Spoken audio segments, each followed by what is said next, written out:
अरुण तिवारी सरकारी इंजीनियर की पोस्टिंग शहर से गांव में हुई थी। वहां नदी पर बांध बनवाने के लिए सर्किट हाउस जाते हुए रात के वक्त उनकी गाड़ी हो गई खराब। तो एक चाय की दुकान पर रुककर जगह के बारे में पूछताछ करने लगे और आसपास खड़े लोगों में से सबने ही उनके सवालों के जवाब भी दिए। और उसी के बीच में से मंगलू ने कहा, अरे साहब, आपकी गाड़ी बनने में बहुत समय लगेगा। चलिए हम छोड़ देते हैं आपको। बैलगाड़ी है, थोड़ा समय लगेगा, पर पहुंचा आपको एकदम सही जगह पे देंगे। चलिए। उसकी बात में वजन तो था ही। अरुण ने सोचा कि ठीक ही है, गाड़ी तो सवेरे तक बनकर वापस बंगलो पे मिल ही जाएगी। लिहाजा अरुण बैलगाड़ी पर मंगलू के साथ बैठ गया। पतली पतली पगडंडियों से होते हुए सर्किट हाउस की ओर मंगलू अरुण को बिठाकर ले जा रहा था। मंगलू पहले तो कुछ बोल नहीं रहा था, लेकिन जब थोड़ी बातचीत करके अरुण ने दोस्ती करनी चाहिए तो मंगलू ने कहा, अरे सर, एकदम चुपचाप बैठिएगा, इधर उधर ज्यादा देखिएगा मत, और कहीं कोई दिख जाए ना तो बोलिएगा तो बिल्कुल मत। जब बैलगाड़ी धीमी होकर रुक गई तो अरुण ने पलटकर मंगलू की ओर देखा ही था कि उससे पूछेगा कि गाड़ी क्यों रोकी। जब अरुण ने अपनी आंखों से मंगलू को हवा में किसी से कहते हुए देखा भी सुना भी, मंगलू कह रहा था, अरे भाई, हमको काहे मारोगे हैं? हम का बिगाड़े हैं तुम्हारा?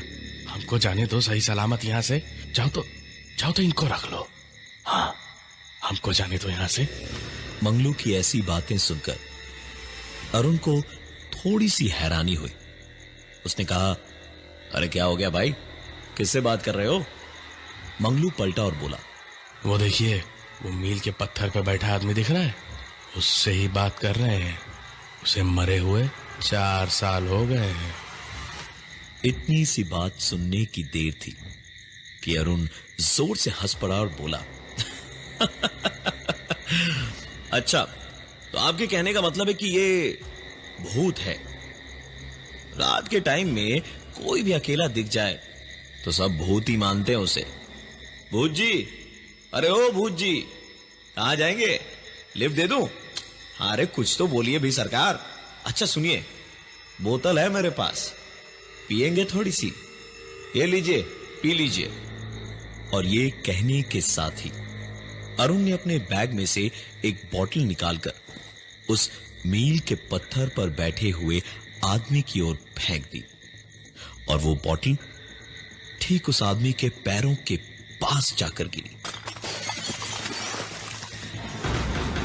मंगलू की तो हालत खराब थी। इतना सब देखकर उसने तुरंत अपनी बैलगाड़ी आगे बढ़ा ली और पूरे वक्त अरुण पीछे मुड़ मुड़कर उस मील के पत्थर की ओर देखता हुआ हंस रहा था और कह रहा था, अरे पी लेना, पूरी एक बोतल दी है, एहसान मत भूलना मेरा। जिंदगी में कभी अंग्रेजी देखी भी है क्या तूने? वो आदमी अरुण को चुपचाप घूर रहा था। कुछ आगे आए तो अरुण ने सोचा, एक सिगरेट पी ले। उसने अपने बैग में हाथ डाला तो कुछ बहुत तेज चुभा। एक झटके से हाथ बैग से निकाला तो देखा कि उसकी उंगली बुरी तरह से कट गई थी।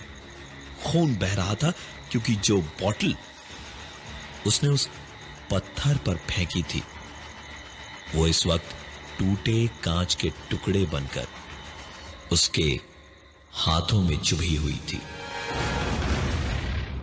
अरुण को ठीक से याद नहीं था कि वो कितनी बोतलें लाया था।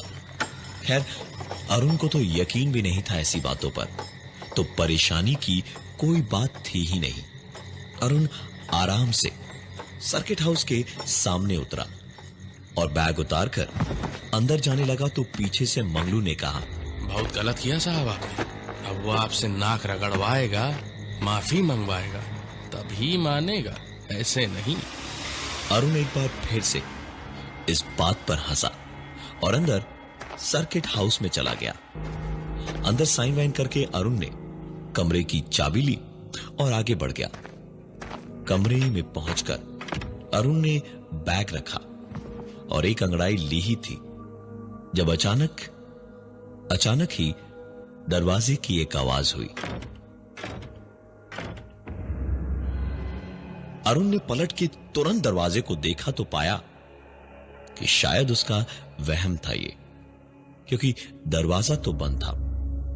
अरुण भी अपने आप पर हंसा कि ऐसी थोड़ी सी बकवास सुनकर उसके भी दिमाग में क्या क्या आ रहा था जो कि ऐसा वहम पैदा कर रहा था।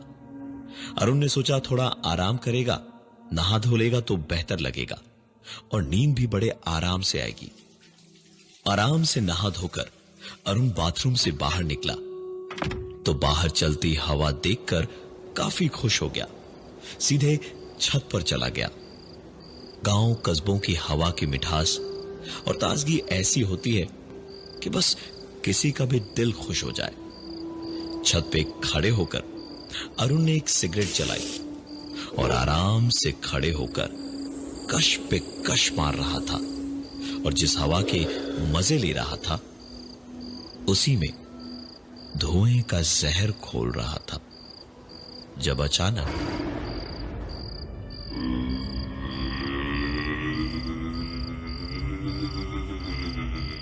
एक कोने से एक अजीब सी आवाज सुनाई देने लगी।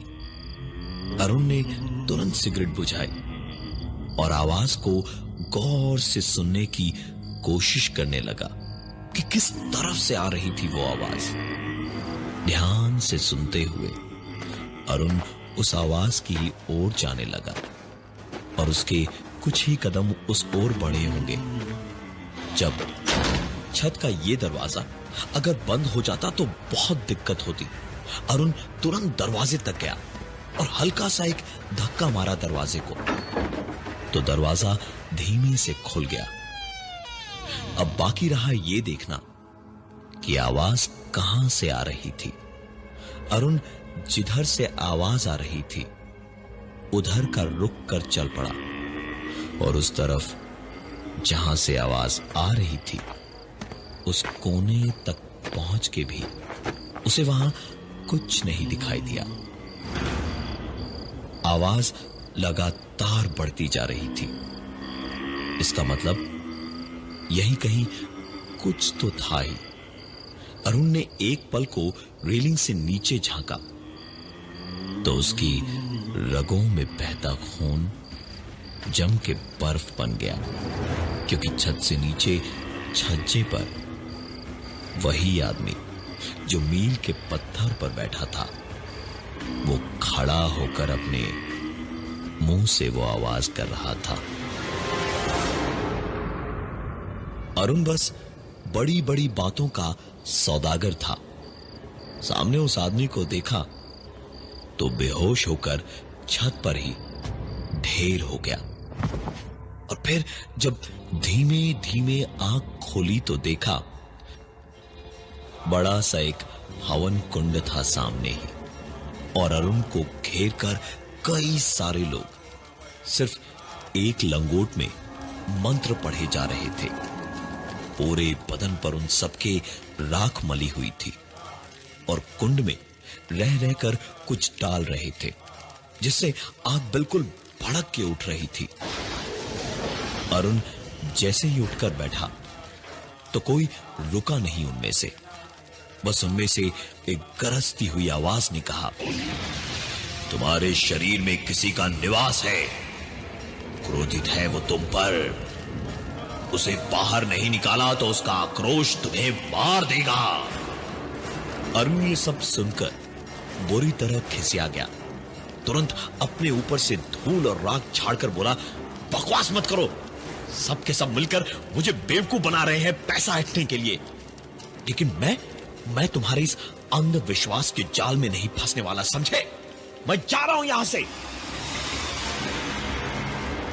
इतना कह के अरुण खुद के कपड़ों को झाड़ता हुआ वहां से निकलने को दंदनाता हुआ उस कोठरी जैसे कमरे से बाहर तो आ गया, लेकिन बाहर आते ही चिलचिलाती कड़ी धूप में निकलते ही उसे ऐसा लगा जैसे उसका वजन दुगना हो गया था।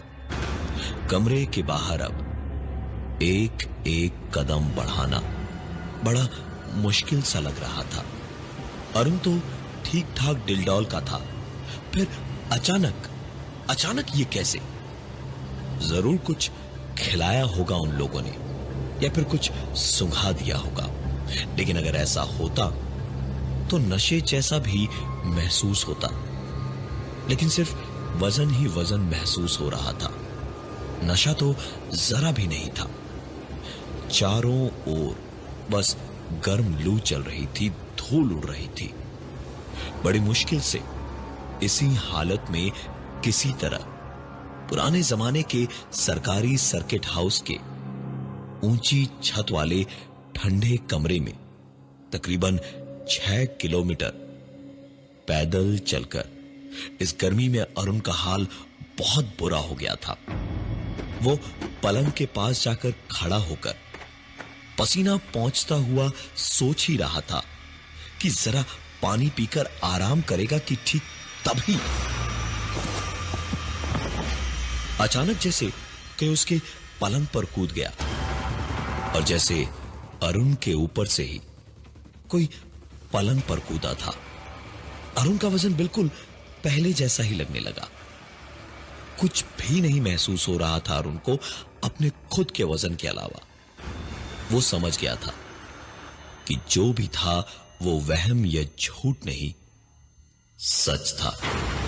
अरुण तुरंत पलटकर कमरे से बाहर की ओर भागा, लेकिन वो निकल पाता इससे पहले ही कमरे का दरवाजा बंद हो गया। दरवाजे के ठीक पास खड़े अरुण को एक जोर का धक्का लगा और वो नीचे जमीन पर गिरा और उसे बालों से पकड़ के घसीटकर सामने की दीवार तक कोई लेके जा रहा था, लेकिन दिखाई कोई नहीं दे रहा था। अरुण को घसीटकर दीवार तक ले जाके अब एक हाथ उसकी गर्दन पर कसता गया और दीवार से सटाकर उसे उठाता चला गया। और देखते ही देखते एक आवाज और हुई। एक शराब की बोतल फर्श पर गिरी। पूरी फर्श पर कांच के टुकड़े फैले थे। अरुण को जिसका डर था अगले पल वही हुआ।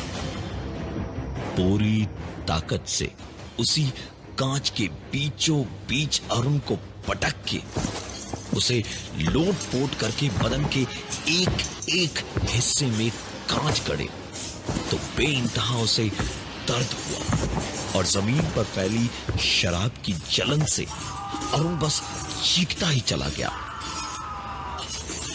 पूरे बदन में जलन, दर्द और बदन पर एक भारी सा वजन महसूस हो रहा था अरुण को। अरुण का हाल बहुत ही बुरा हो रखा था इस वक्त। चीखते पुकारते अरुण की आंखें बंद हो रही थी। एक बेहोशी सी छा रही थी। उसे कुछ समझ नहीं आ रहा था कि क्या करे, कैसे बचे, और अब आखिरकार बेहोश हो ही गया। लेकिन उस बेहोशी में भी वो हाथ अभी भी अरुण की गर्दन पे था और शायद जिंदा बचे रहने की ये चाहत ही थी कि अरुण के दिमाग में उस बेहोशी में एक बात किसी सारंगी की तरह बज उठी। बहुत गलत किया साहब आपने। अब वो आपसे नाक रगड़वाएगा, माफी मंगवाएगा, तभी मानेगा। बहुत गलत किया साहब आपने। बहुत गलत किया साहब। बहुत गलत किया साहब आपने। माफी मंगवाएगा, नाक रगड़वाएगा, तभी मानेगा। माफी मंगवाएगा, तभी मानेगा। अरुण की बेहोशी जिंदगी की इस उम्मीद पर ही टूट गई। अरुण ने हाथ पैर मारकर किसी तरह खुद को छुड़ाया और भागने को हुआ तो दोबारा ऐसा लगने लगा जैसे वजन दुगना हो गया था उसका। एक एक कदम बढ़ाना उसके लिए मुश्किल हो रहा था, लेकिन फिर भी किसी तरह पूरी हिम्मत, ताकत और जान लगा के अरुण चले जा रहा था।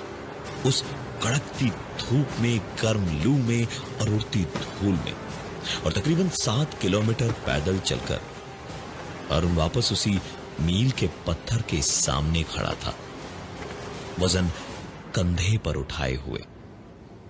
अरुण झुका, नाक रगड़ी और नाक रगड़ते रगड़ते बोला, मुझे माफ कर दो।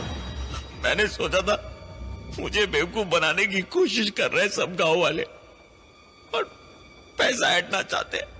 मुझे माफ कर दो। मैंने तुम्हारा कुछ नहीं बिगाड़ा, मुझे छोड़ दो। मैं तुम्हारे गांव की भलाई करने आया हूं, यहां बांध बनाना है। मुझे छोड़ दो, मुझे छोड़ दो, मुझे छोड़ दो।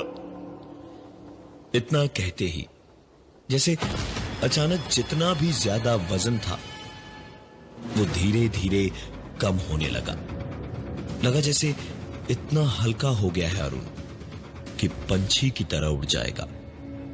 अरुण जैसे ही वापस जाने को पलटने ही वाला था कि मंगलू की आवाज गूंजी, कहा था ना हमने, नाक रगड़वाएगा तभी मानेगा। अरुण 2 कदम पीछे हटा, हाथ जोड़कर दिल ही दिल में एक बार और माफी मांगी और वहां से चला गया। अरुण अगले 3 साल तक वहीं रहा। गांव के लिए काम करके वो खुशी खुशी ट्रांसफर होके चला गया। कभी कभी इज्जत सिर्फ इंसानों को ही नहीं, बाकियों को भी देनी बेहद जरूरी होती है।